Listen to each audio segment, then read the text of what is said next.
माता कोटगाड़ी का दरबार कुमायूं के पिथौरागढ़ जनपद में एक गांव जिसका नाम पाखू है में स्थित है। यहाँ आप थल और कोटमन्या से पहुँच सकते हैं। थल से यहाँ की दूरी करीब 24 किलोमीटर है, यानी कि 1 घंटे का सफ़र, और कोटमन्या से 30 मिनट में आप यहाँ पहुँच सकते हैं। हम पहुँच चुके हैं और ये है माता भगवती के प्रांगण का मुख्य द्वार, जहाँ से भक्तजन माँ भगवती के दरबार में प्रवेश करते हैं। स्थानीय लोगों का कहना है कि पाखू, जो इस गांव का नाम है, मुख्यतः जोशी जाति के ब्राह्मणों का गांव था। एक दौर में माता कोटगाड़ी यहाँ स्वयं प्रकट हुई थी और साक्षात दर्शन देती थी और बोला करती थी। और जैसे ही आप प्रांगण में प्रवेश करते हैं, आपको ये धारे नज़र आते हैं, जहाँ पर हाथ मुख धोकर या फिर स्नान करके मंदिर में प्रवेश किया जाता है।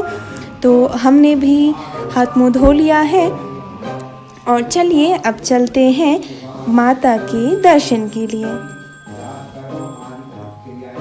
ये जल मंदिर के पास में स्थित एक नौले से आता है और 12 मास यूं ही बहता रहता है। हमने प्रवेश कर लिया है और चलिए जानते हैं माँ भगवती से जुड़ी कुछ बेहद खूबसूरत और ख़ास जानकारियाँ। देवत्व के लिए प्रसिद्ध इस देवभूमि उत्तराखंड के पाखू गांव में कोकिला देवी नाम की ये ऐसी देवी हैं जिनके दरबार में कोट सहित हर दर से मायूस हो चुके लोग आकर न्याय की गुहार लगाते हैं। कहा जाता है कि माता ने स्वयं पास के दशौली गांव के पाठक जाति के एक ब्राह्मण को यहाँ बुलाया था।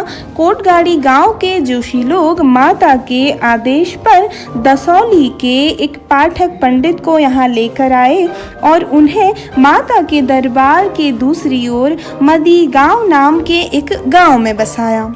इन्हीं पाठक पंडित के परिवार को ही मंदिर में पूजा पाठ कराने का अधिकार दिया गया। वर्तमान में उन पाठक पंडित की करीब 10 पीढ़ियों के उपरांत करीब 28 परिवार हो चुके हैं। इस तथ्य से मंदिर की प्राचीनता का अंदाजा लगाया जा सकता है।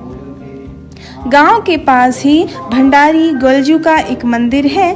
भंडारी गोलजू का, जिन्हें भनरी गोलू भी कहा जाता है, पूजन माता के पूजन के बाद किया जाता है। भंडारी गोलजू भैरव देवता का ही एक रूप है।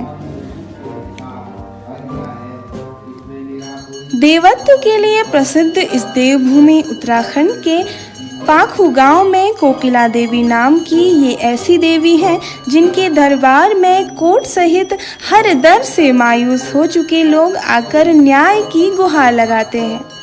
पौराणिक मान्यताओं के अनुसार जो फैसला कोर्ट में भी नहीं हो पाता, वो माता के दरबार में बिना दलील और वकील के हो जाता है।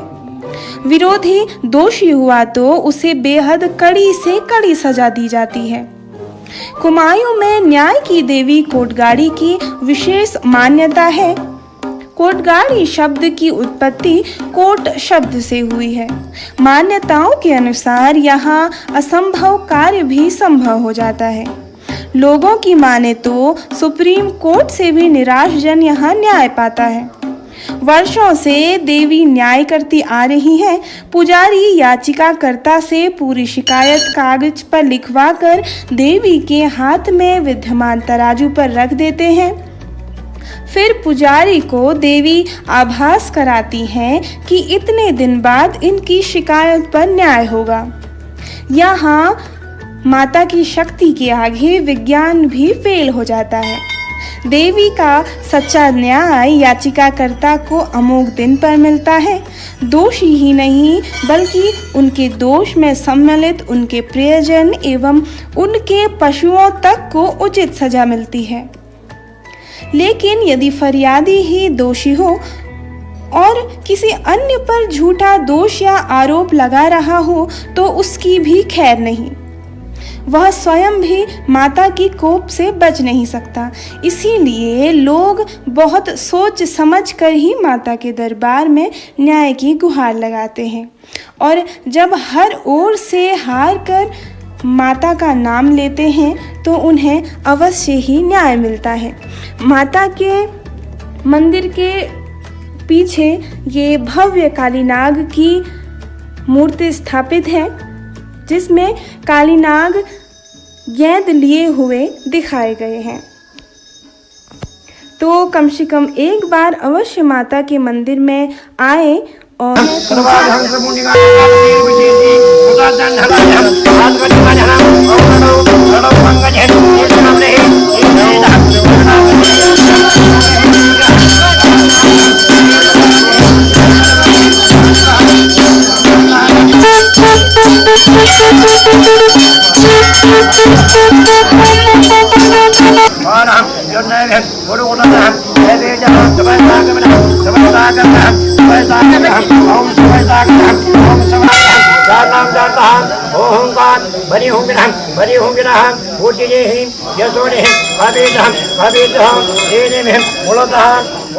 माता के दर्शन के बाद अब हम जा रहे हैं भंडारी गोलजू के मंदिर में।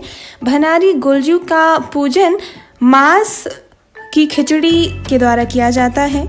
तो चलिए चलते हैं। माँ भगवती की शक्ति का अनुमान आप इस बात से लगा सकते हैं कि मंदिर के आसपास स्थित गांवों के पास के वनों को माता को चढ़ा दिया जाता है, जिसके बाद कोई भी इन वनों से एक पौधा भी काटने की हिम्मत नहीं करता।